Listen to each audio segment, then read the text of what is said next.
This episode is brought to you by Amazon Prime. There's nothing sweeter than baking cookies during the holidays. With Prime, I get all my ingredients delivered right to my door, fast and free, no last-minute store trips needed. And of course, I blast my favorite holiday playlist on Amazon Music.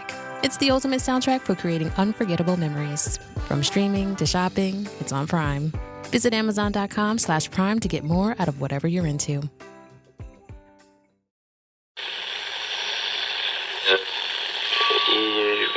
Ampire.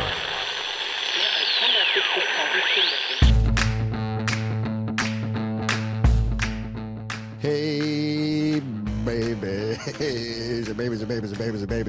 Hi, everyone. What's up? I want to thank our flight crew last night.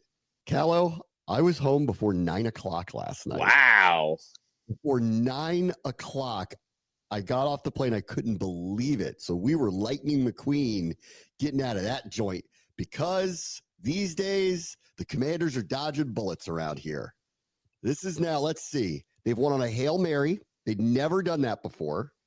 And then yesterday, while the right team won, that was very close to going the wrong way. Very, very, very close to going the wrong way yesterday.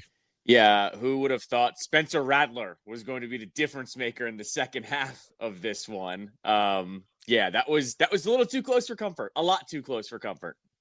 And the refs too, they sucked. You know, I know the team doesn't want me to say, but they sucked yesterday. One of the two roughing the passer calls on Dante Fowler was absurd. The hold, unfortunately, at the end, the game was over if the De'Ami Brown catch from Jaden Daniels, stands. It doesn't. That wasn't great. They twice effed up the clock. Twice. One of them they ended up getting right, where the kick that Greg Joseph missed, but the clock had run out, and they, for some reason, let the play go. I still don't know why the Commanders snapped it, because they were clearly unaware that the clock had, ran out as well, but they did. Anyway, at least they ended up getting that right and doing the second chance. The end of the is utterly ridiculous. There is no excuse for it. I'm trying to figure out. I have a feeling that it wasn't going to run the clock out entirely, that it would have been close, but I'm not sure. And whatever this referee was thinking, signaling to stop the clock on this play, and then the clock operator, unfortunately, following suit and allowing it to be a thing. The referees are so lucky New Orleans didn't win yesterday, because they would be getting roasted for giving them what ended up being an extra play at the end of the game. So the referees today, I know the team doesn't like when we go after them, but I'm here on my show. That was horrible. Yes. I mean, really across the board, a terrible performance by the referees yesterday. No, I'm with you. I usually don't bitch about the referees because I think calls a lot of times go both ways. There were a few that went both ways yesterday, but that last set of downs it was 3 seconds. There would have been about a second or maybe two at the end of the day when it came to that last play. And what I actually hated was I forget who was the pool reporter yesterday, because you get one reporter that gets to ask the refs, and the answer was it's not reviewable. I don't know what else to say to you. Well, I'm on the phone today, if I'm Josh Harris, to Roger Goodell going, I think you should probably make some of these clock situations reviewable, because you almost cost my team a win, which would cost us a playoff position. So this is the other thing that I get mad about, is how is this not reviewable either? Okay. All right. Well, then let me ask this question, because at the end of the third quarter, when the Commanders didn't get a snap off for a field goal and kicked it anyway and missed, they signaled no good, and we're going to give the Saints the ball. Dan Quinn had to run on the field and go, look at the clock, and then replay assist runs in and goes, oh, by the way, that play is now void because the game clock ended. So it can be reviewed. Guys, actually, to say that, it happened earlier in the same game where they reviewed a clock issue. I don't know if there would have been 3 seconds or 1 second or no seconds. That's the part it would have been high drama on TV to show it and try to figure out and try to quickly put a clock up there and go, how much time actually should have run off before they spiked the ball. But the idea that they couldn't go back and look at it, I don't understand that. They had already done that earlier in the game. And I don't want to get too far off track on the referees because the right team won. Like, had it gone a different direction, this would have been a ramification in the entire NFC in the playoff picture. Had they allowed a play that shouldn't have happened, or maybe shouldn't have happened. I'm not even saying definitively it shouldn't have happened. I do know what I saw. I nearly had a heart attack yesterday because they do this. I see the clock. I know it's not running. And then all of a sudden they run up and they spike it. And now you're having this. Oh my God. And then listen, I give the Saints credit on their home field to go for 2 for the win. You know what? You guys got balls. Like that was, I loved it. You guys have nothing to lose. You have to win. Forget going to overtime. You think you're going to stay? Like, I saw a quote from Darren Rizzi. He's like, his quote was something to the effect of, if you told me we're going to hold that guy to 20 points, I would have told you we're going to win. So the respect for Daniels, like, keep this in mind. Like, this was no cakewalk because of their defense. I've talked about this on Friday. Their defense over this 3-1 winning streak, we're averaging giving up 15 points a game, like top 5 NFL in that stretch. They'd played the Giants the week before, but the other opponents were good. Like, they had really played well defensively. We're at the point now where we have opposing coaches going, if we could just hold that guy to 20, I like our chances against him. Yeah, no, and here's the thing too with the way that their defensive effort was. I don't think we've seen Daniels on tilt as much as he was yesterday as well. Like, respect to the Saints on their defense there. I haven't seen Jaden this, like, kind of, I don't want to use the word rattled, but he clearly wasn't himself. Like, he was not running the offense the way that they wanted him to. They fooled him.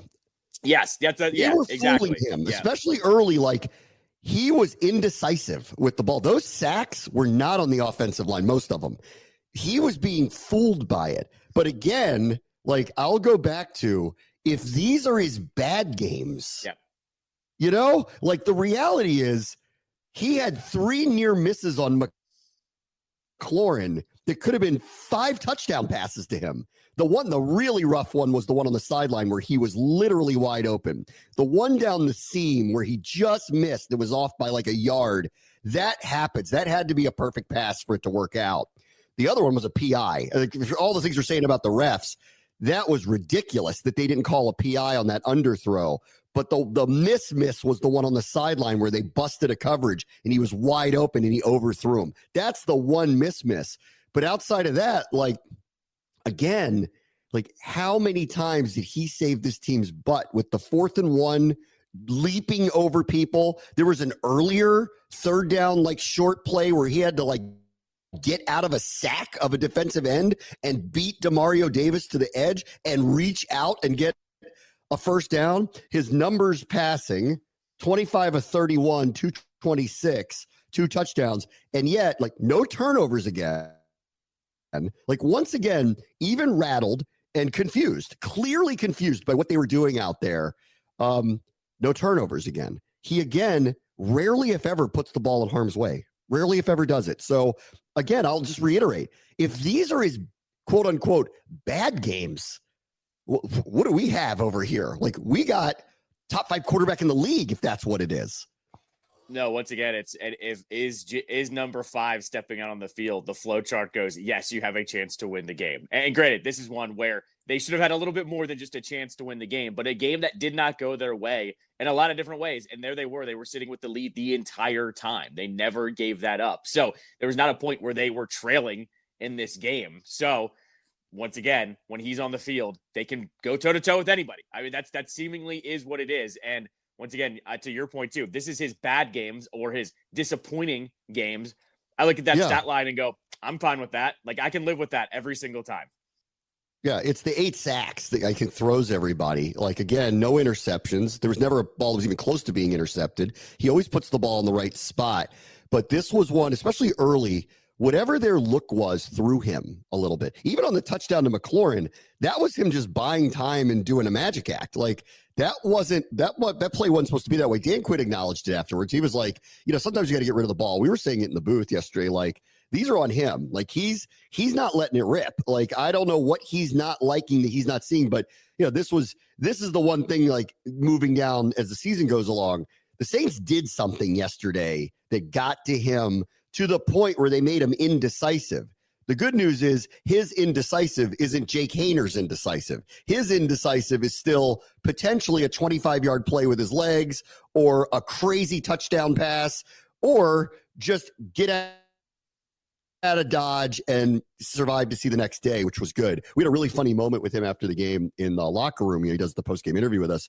And I'm like, I just said to him, I go, it must have been a big day for you to be back in Louisiana. And I thought it was I know that the NFL schedule makers didn't do this on purpose, but being there on the weekend of the Heisman Trophy being handed out again was very, was very coincidentally cool. Anyway, and I met Dylan Cruz yesterday. I'll tell you about that in a minute. But anyway, so afterwards I said, this, it must have been a big day for you to be here. And he said, yeah. And he's like, started talking about how, being back there and everything. And I go, well, he goes, actually my first game was in the Superdome. So this brings back a lot of memories as the LSU quarterback. And I go, did you win 20-19? And he goes, no, we lost by 1 point. So it was like really like a cool moment of it. He's like, you know what? Maybe karmically they owed me one. First game here as the LSU quarterback. And we won by 1 here in a game that, when you look at time of possession, won the turnover battle. They had the ball for over 40 minutes again. The fact that this game was close is really almost nuts to me. If you look at his stat, take away sacks for a moment. Look at his stat line, how many yards he rushed for, what his passing average was. Look at the time of possession. Look at the turnover battle. You would never, ever, ever look at that on paper and go, that came down to a 2-point conversion, winner take all end of the game. Never would have thought it. No, not at all. But at the same time, too, what has been kind of the weak point of the season, it has been the defense. I know they've been better as of late, but we know the side of the ball that, is dicey, to say the least, is the defense. And once again, it's kind of like, hold on to your butts for the last drive of the game, because that's exactly what happened again. And again, too, Kamara was out and they were still running the ball like crazy at the end of that game, too. And that's where I just keep looking at it and going, this is the weakness. We have to live and die by it at this point. You have to survive it, and you have to hope that your complementary football helps it a little bit. So, like, the other one, too, is, and this has been going on now for weeks now, 19 second half points again. Like, they shut them out in the first. I mean, granted, it was a different quarterback, and I'll get to him in a minute because he ain't ready for prime time. But whatever. Like, this was the reason why I was so confident on Friday. I didn't know a lot about him, but I'm sitting there going, we got a gift. Like, we did. They should have started Rattler. Like, that's clearly obvious that he should have been the starter. But so we got a gift. That's why I felt so confident going into it. I'm like, this is going to be, I'm hard pressed to see them. As good as I thought their defense was playing, and I thought the game would be close-ish. And then what I thought would happen was if they got up to a 2-score lead, it would go the wrong way for New Orleans the second half. I'll give them a lot of credit. They made the quarterback change. Obviously, their season was on the line. They had to win. So they made the quarterback change. Their defense really hung in there, played really hard. I thought Chase Young played pretty well. I saw Chase's dad down in the tunnels after the game. So it was really cool to catch up with him. I thought he had a nice game. Like I said on Friday, watching him on film, he actually looks closer to that Rookie of the Year player than he did the last couple of years in Washington, where he had all the injuries and all the other, criticisms of him. But it was nice to see. He actually played really well for them. But this was one of those, again, I saw this number. Washington was plus 77 in the first half of games this year. They're top 5 point differential, and only add one more point to that, obviously, yesterday. But in the second half, they're it knocks down to they're plus 80 overall. So in the first half, they're plus 77. In the second half, they're plus 3 for the entire season. And lately, the last 4 to 6 weeks, they've given up a ton of points. Starting with the Hail Mary game, they shut out the Bears in the first half of that game. They were blowing out, who was it recently? They were blowing out somebody, and the game got close. This one happened again. So finishing, as they like to talk about, it has not been happening. This game, statistically, should never have even been close. Even with the sacks, even with the penalties, should never have been close. And because of, I think, some unwarranted penalties, some that were deserved, because of a couple missed opportunities, and because of a defense that they can't go 60 minutes of lockdown like that. Here we are with everything is dicey and we got to dodge bullets. I think the other part of this that we haven't mentioned yet, though, is once again, Kingsbury was a little bit weird on his play calling. Specifically, like there were a couple ones where he was trying to go play action on obvious passing downs, and like the Saints were jumping right into both Jaden and whoever the running back were. That happened multiple times, in the second half. Kingsbury's like, I know he doesn't want to answer the question about the second half of the seasons with his offenses or whatever, but this was another kind of questionable type of play calling game for me, at least in the simple moments. Like, don't get me wrong, those bombs to McLaurin, every single one of them should have worked out. Like, whether it would have been a pass interference or, barely just missed him, I'll give him credit there. Like, he went back to it 2 more times after it missed, and it should have hit all 3 times. They go 1 of 3. This game's never close. Exactly. So, and the only one that I'm really, the referees, considering how they dinged us for some ones I thought were unwarranted, the fact that they didn't call that PI when it was obviously a PI was bad. The other 2 were just misses, but the one that really stings is that one on the sideline where it was a busted coverage and he was wide open and he didn't have to overthrow him. Like, he had to throw a perfect pass on that one. It just missed. The one on the sideline, he was so wide open that he could have slowed him down just to make sure he makes the catch. And he might have scored anyway. Yeah. And so, but just back up to Kingsbury, I just thought once again, he's like, I don't know. It just seems like he needs to simplify things just a little bit more. The other thing too, was they lined up in that 3 tight end set, I think in the first quarter or the second quarter. And even the TV broadcast mentioned it right away, which tells you that like Kenny and John Vilma probably got a little bit of a heads up. And then I didn't see it too much afterwards there either. So I don't know. I just thought the offense, Jaden got them out of it and they missed a few plays. I just thought there was a little bit more that Kingsbury could have done to simplify things. I'll tell you, since I have, I don't typically talk a lot about what my, preparation meetings are with the coaching staff, but I will tell you, I was not told a lot about 13 personnel. I was told a lot about 12. They said I was told going into this game that you would see a lot of 12 personnel off of the Noah Brown injury. I want to give the Saints credit on this one too. This is just, I actually thought defensively they played pretty well. They loaded up on the run. Yep. They're a terrible run defense. Like, they give up 5 yards a carry coming in. That's worse than the NFL. I think a lot of that, I think I talked about this with you on Friday. I think a lot of that is they're very good at active front, but I don't see their secondary being all that physical.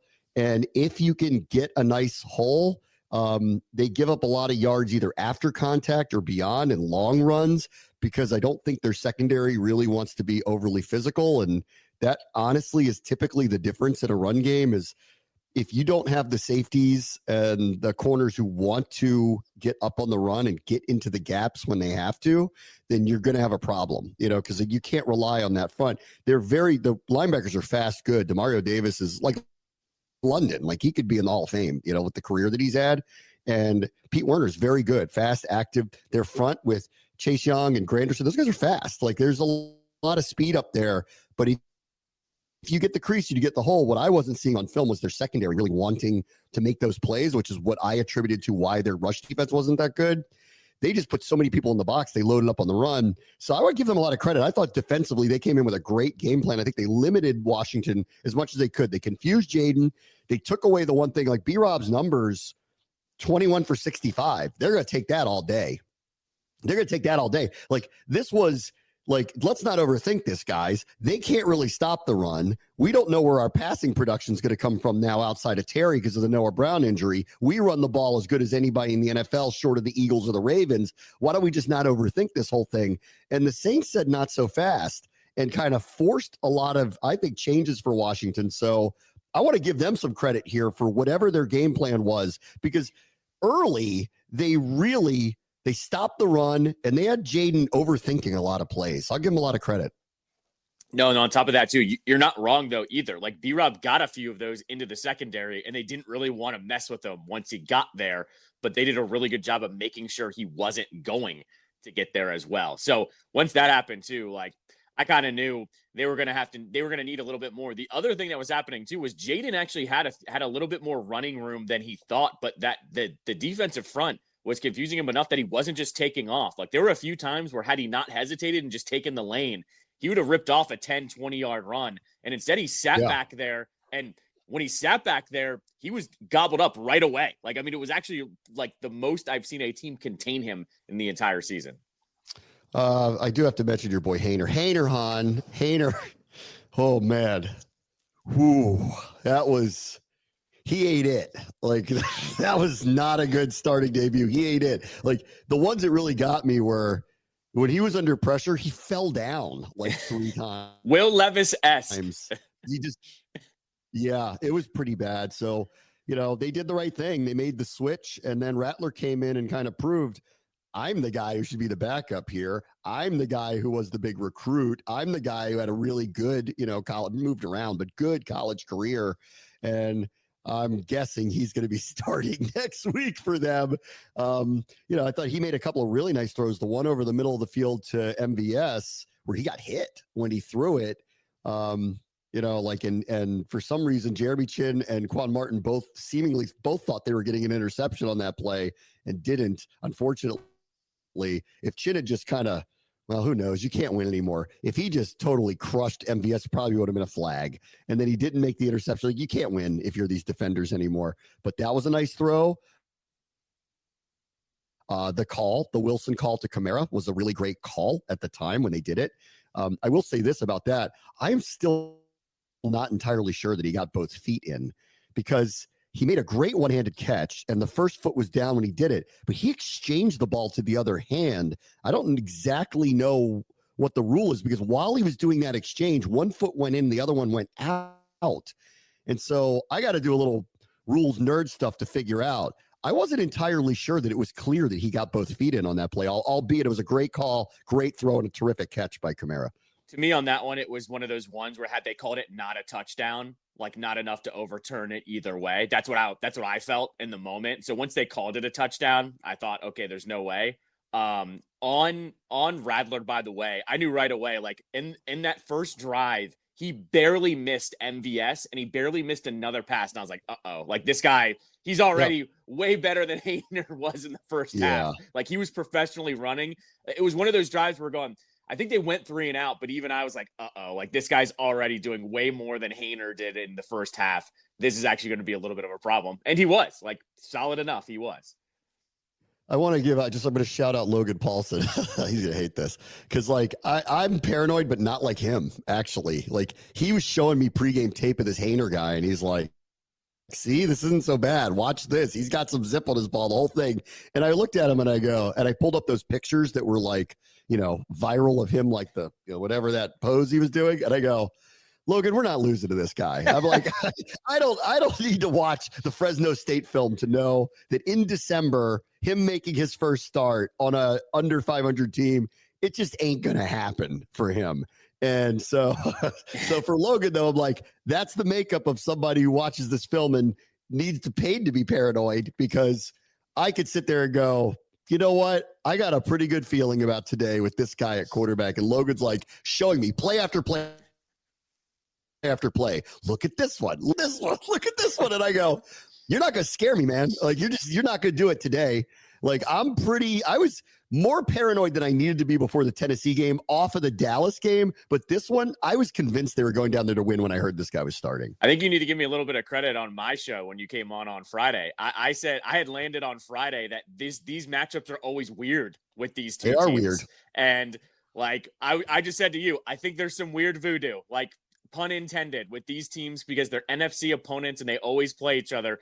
Things just get weird. Like, they beat each other when one's having a good season and the other's having a bad season. And last night I couldn't help but feel in the fourth quarter, like, oh God, like this is happening. Like, what I called on Friday is happening. Luckily it didn't actually go all the way through, but it was still very weird. They should have won by a little bit more and they didn't.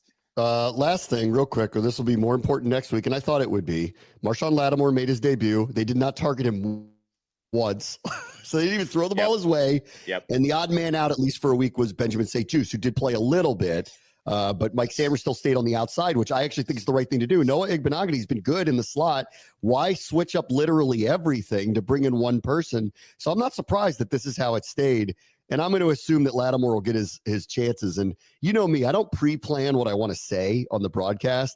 but I had Houdat in the holster for any Marshawn play that he made. I was waiting for the moment. I was hoping to be a pick, and at some point, like, make a play because it was his debut. I had Houdat sitting in the holster the whole time. And I'm like, they're not even throwing the ball at this guy. I was even mad. At one point on the air, I'm like, why would they throw the ball at this guy? Well, it was selfishly I wanted to say something. I mean, they traded all those picks for him. Clearly worth it. If even the team I guess they know how good he is. They must know how good he is if they're not throwing the ball his way. Right, exactly. I'm guessing that was part of the prep of wherever that guy's lining, don't throw there because you guys can't make the throw towards that guy. That's where I ultimately landed for that one. No. All right, let's take a quick break. We'll talk about the playoff picture next. Bram wants to show HBO at 6:30 Sports Capital.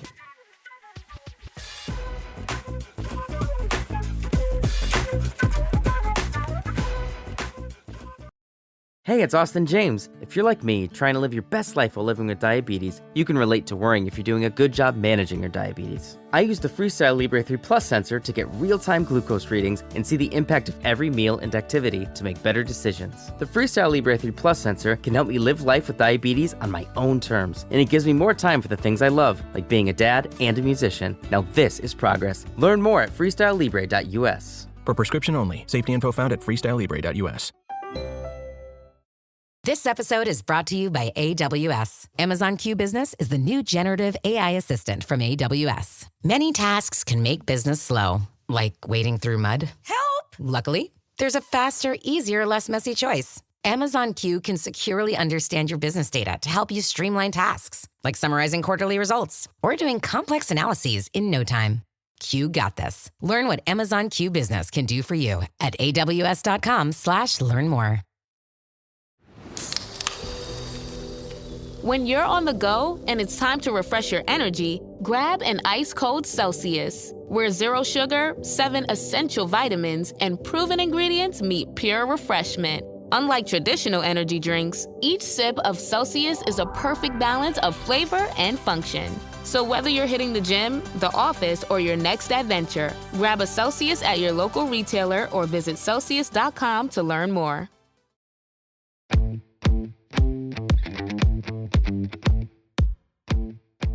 All right, welcome back. This was a win-win last night.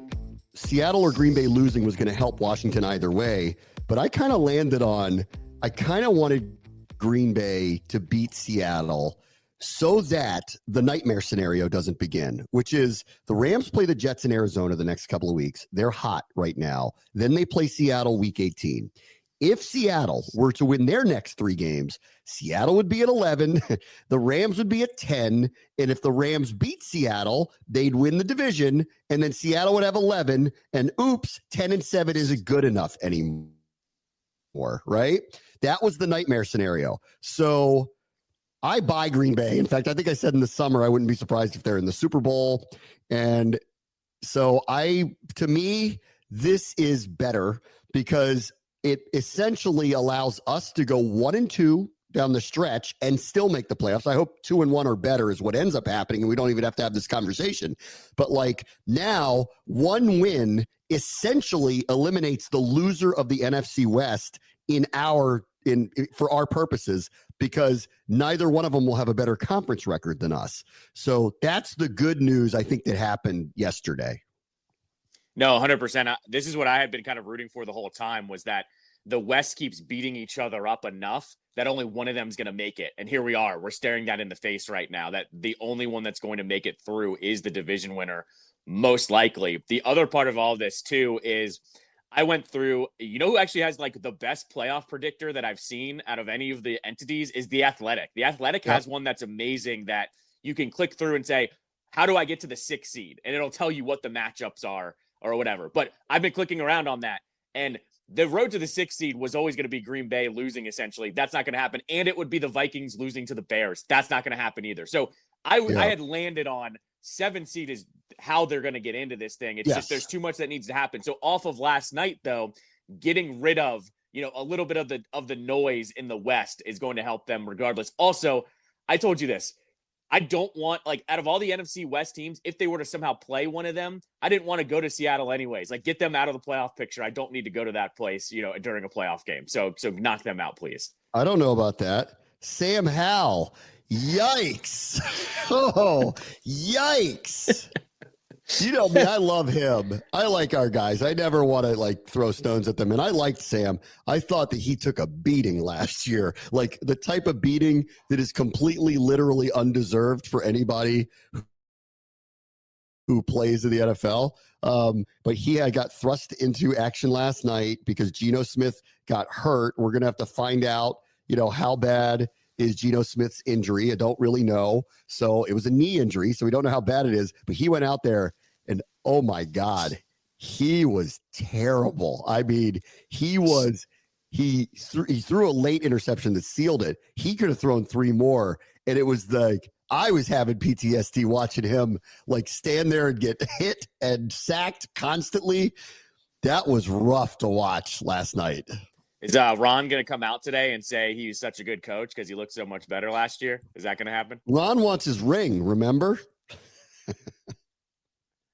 No, I do have to mention this on the air. Amy Trask, whose opinion I really, value. She's been on CBS for a long time. She was with the Raiders, high up in the Raiders organization for a very, very long time, tweeted out over the weekend that teams who are looking for a head coach should look at Ron Rivera, and basically said that the stuff that had happened, weren't totally his fault, like insinuating the dysfunction of the organization was really at issue. And she's not totally wrong, but really? Look at the roster we have now. It's an indictment of the roster that he put together. Like, they carried over not a significant portion of the roster that he built. One by one, we're letting his first round picks go now. There's not many players that have kind of made it to the other side with this group. And Sam Howell, yikes. Carson Wentz, yikes. Like, those are not all Dan Snyder decisions, guys. Not that I want to sit there and I'm not trying to limit him from getting jobs. Get a job. Like, Jets, you want to hire him? Go for it. Go for it. And I'll go back to Ellie's he's in the Brad category a little bit. I like Ron. Everybody likes Ron.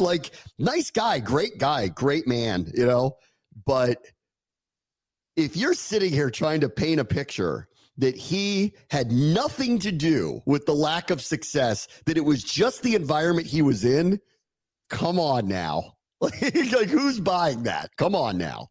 This goes back to where, yes, you're allowed to complain about the old ownership when Snyder owned the team, but you and I would have this discussion.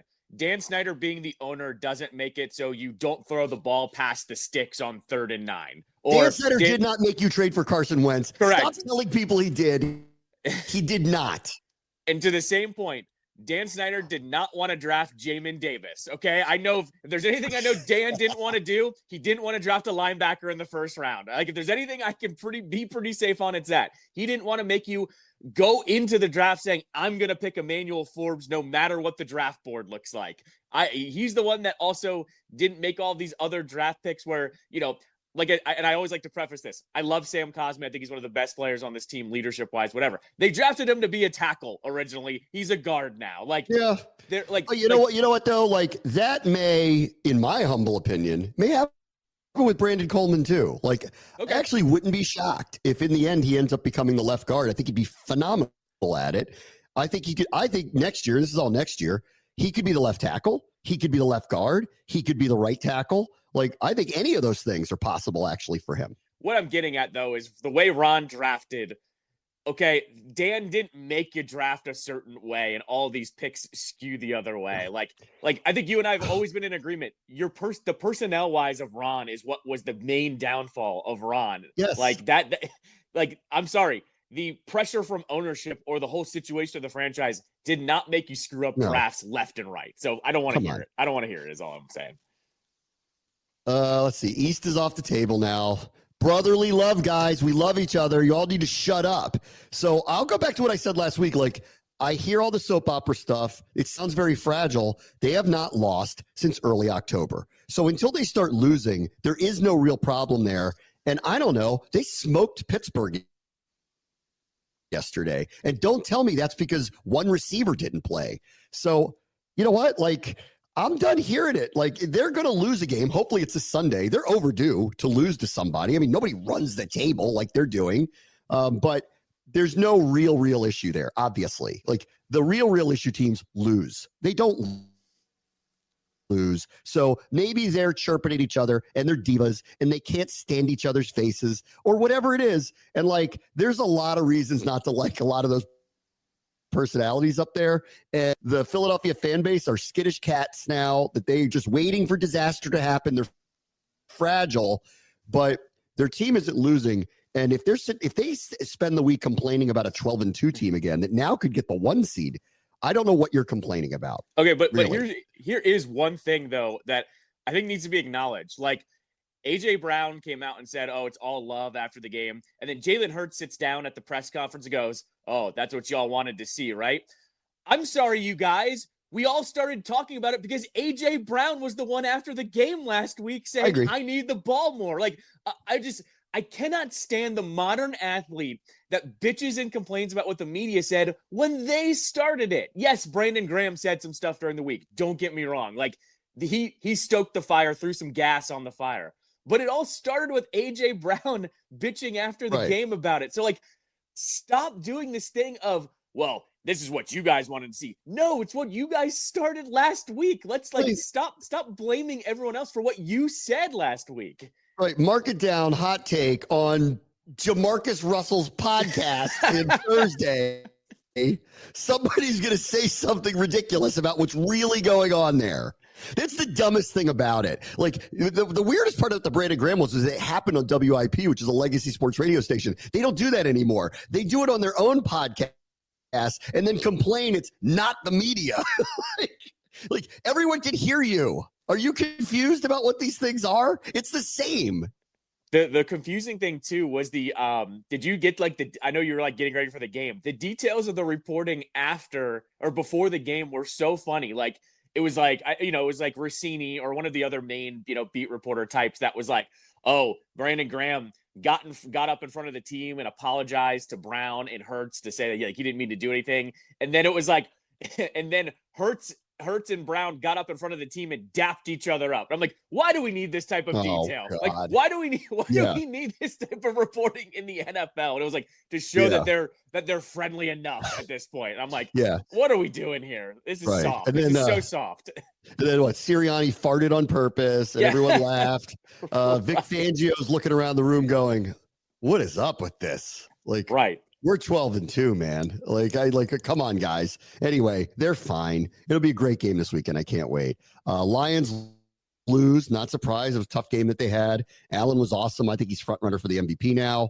And now the top seed's a crapshoot. Obviously, tonight's a big deal. Minnesota wins. They're playing Chicago. They're now tied.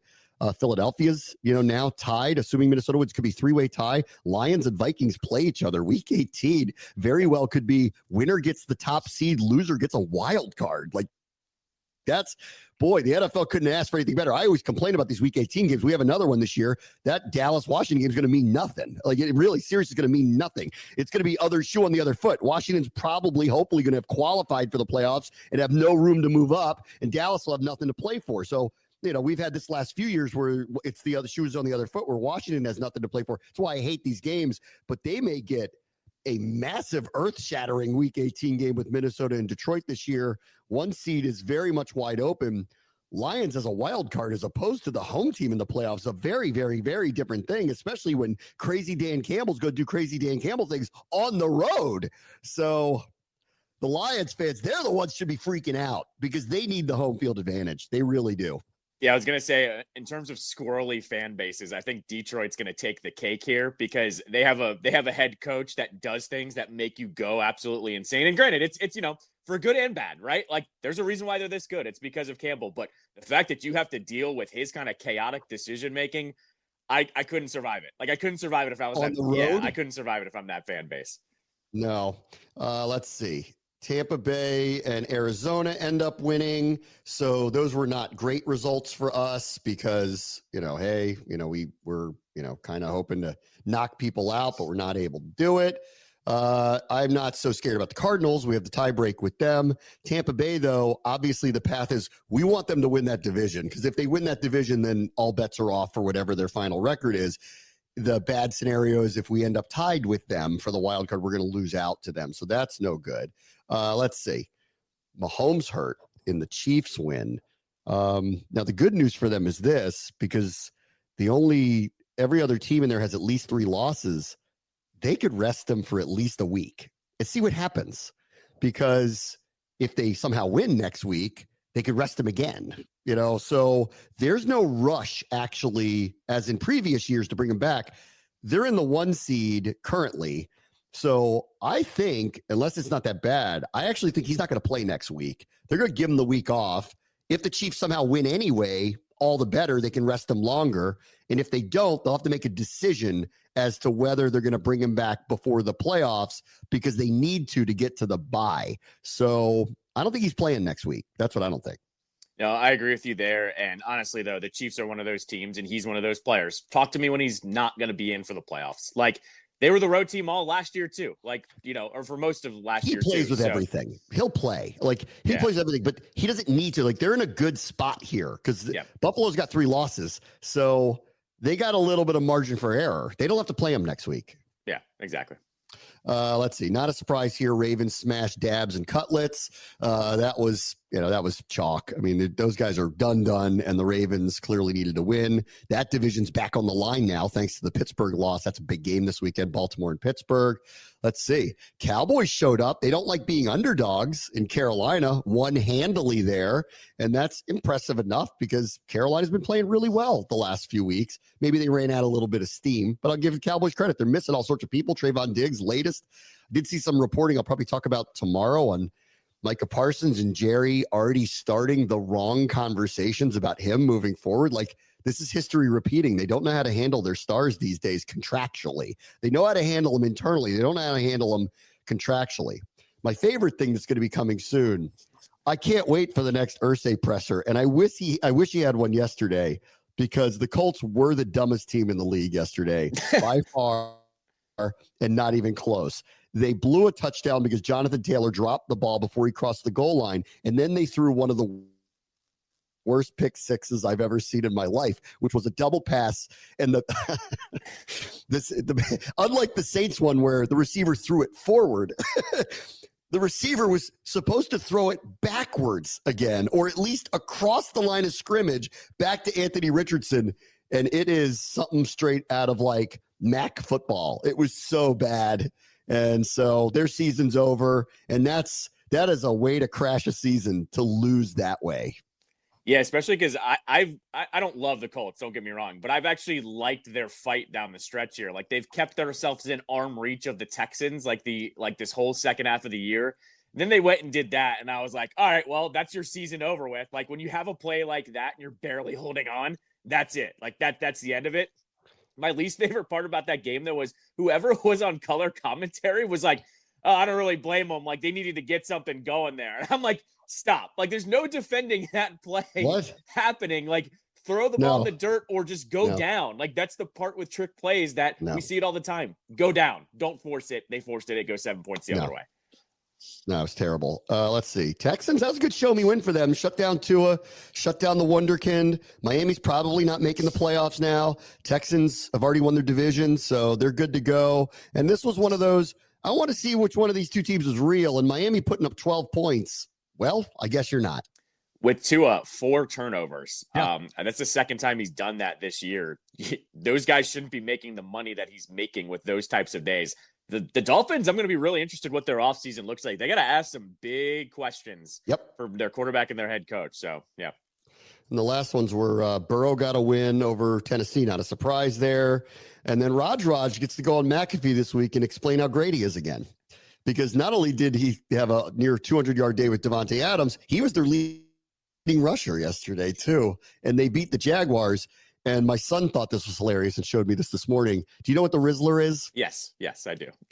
Mac Jones apparently did the Rizzler celebration in the middle of the game, which, people my age wouldn't know if you don't have a 12-year-old son who shows it to you all the time. But Mac Jones is doing the Rizzler, which... And if you've seen the Rizzler, you're like, yep, that's Mac Jones. That sounds about right, actually. There are things that I think you and I talk about, like when you look at someone in a uniform and like the universe is aligned, seeing Mac Jones in a throwback Jaguars jersey, just a perfect visual. Like, I don't know how to explain it, but it was like, oh, this looks great. He looks like he belongs in that throwback jersey. I think that family that did the Rizzler videos are from Florida. So they should invite Mac Jones to do their next Walmart video, and he could dance and scream, "I bring the boom." I don't know if they're from Florida. I just know they're sellouts. They're at like every NFL game. Like they were at a Giants game. Sell out if you got that popular over something as stupid as that. No, because I'm just saying last week they were at the Dolphins game. And then the next night they were at the Cowboys game. So I'm just saying, like, they don't care whose money they're taking in the NFL. They bring the boom. All right, we'll be right back. Very much the show, ESPN 630 Sports Capital.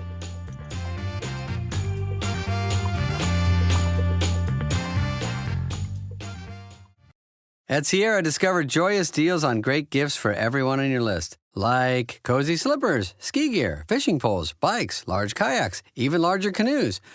Whew. Which might lead to another discovery.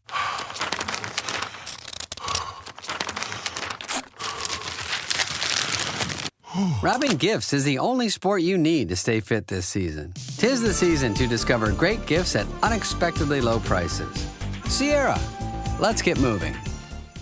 Behind the delivery trucks that keep your life stocked, thousands of employees at BP go to work every day. People bringing a new offshore production platform online. People making our refineries capable of more, like making renewable diesel from agricultural waste. People trading and shipping fuels to our customers. And people helping truckers fill up and get maintenance at our convenient locations. They're part of the more than 300,000 jobs BP supports across the country. Learn more at bp.com/investing in America. This episode is brought to you by LifeLock.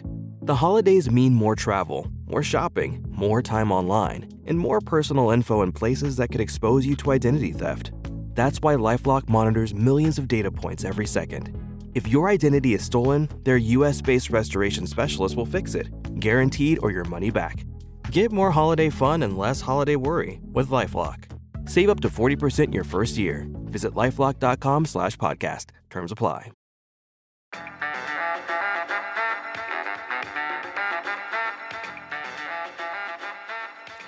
All right, just a few minutes left here. The Caps are hot for the holidays. Can't beat them. This is going to be an interesting week, though. They're playing like 5 times in 7 days or something like that. They got some crazy schedule here this week. The pre-Christmas, they had their little mini bye, and it's all getting caught up to this week. So I would expect them not to stay red hot because it's just too many games in a short period of time. Yeah, so tonight's going to start the first of back-to-backs. They get Dallas. They go to Dallas and then to Chicago. Chicago's not a good team, but it's the second half of a back-to-back. Dallas is a good team, though, so let's see how they stack up. Honestly, though, like, they're zombie Caps these days. You can't keep them down, even if they're down in the third period. The scoring's coming from everywhere. The goaltending has been pretty good from both goaltenders here. Spencer Carberry should be firmly in Coach of the Year status right now, and the fact that they are back to where they need to be as a franchise. And I don't know, like, we haven't had a lot of time here. Have you seen what's happened with the Rangers? Like, the Rangers had to trade their captain. They've fallen apart. They've lost like 11 of 12 games. I think something that needs to just be respected here at the Capitals is how they have just not fallen apart like some of these other teams have, like the Rangers and some other teams that happen in the NHL. They continue to win. And then, oh, by the way, Alex Ovechkin is practicing again. He just doesn't have he has a non-contact jersey on. He's close. Like, I would guarantee he's going to come back after that holiday break, if not a little bit sooner, if he's ready to go. But I would say after Christmas, that 4-day break, I think Ovechkin's going to be back here too. So that 6 week being out for 6 weeks, he's probably going to be out for like 4, maybe 5. If he told you I have 2 fibulas in each leg, you'd probably believe him. Right. Yes. And that losing one isn't that big of a deal. Right. So exactly. Anyway, all right. So we'll see what happens tonight with them. All right. Last thing, relevant Monday Night Football, especially for us. Vikings beat the Bears. It's a 3-way tie for the 1 seed with the Vikings and the Lions set to face each other week 18. So that could be showdown, winner take all, bye, and the loser gets wild card. Like, that's wild that could actually happen. Philadelphia's going to have a lot to say about that too, because if Philadelphia wins here this weekend, they get Dallas and the Giants at home with their final 2 games. So they could win out if they win here this weekend. So Washington's going to have a lot of say in who gets the bye. They're going to have a lot of say in that probably this weekend. And then obviously Atlanta losing is good because we want to eliminate them from the conversation.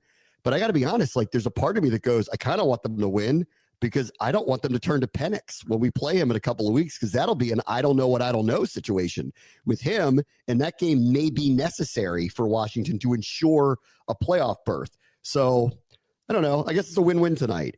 If Atlanta loses, well, that kind of just eliminates them from the conversation.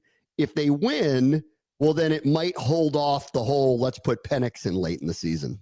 No, this all boils down to, it's really all going to boil down to take care of what's in front of you for Washington, because we're getting these win-win scenarios because they're in too many of them is essentially what's happening here. I'm with you, though. I would rather have Atlanta just win this one, give Kirk a little bit more runway, and hopefully we don't see Penix, because I do not want to deal with a quarterback in his first start. No, I don't either. All right, y'all. See y'all tomorrow. Very much the show. PM 630, the Sports Capital.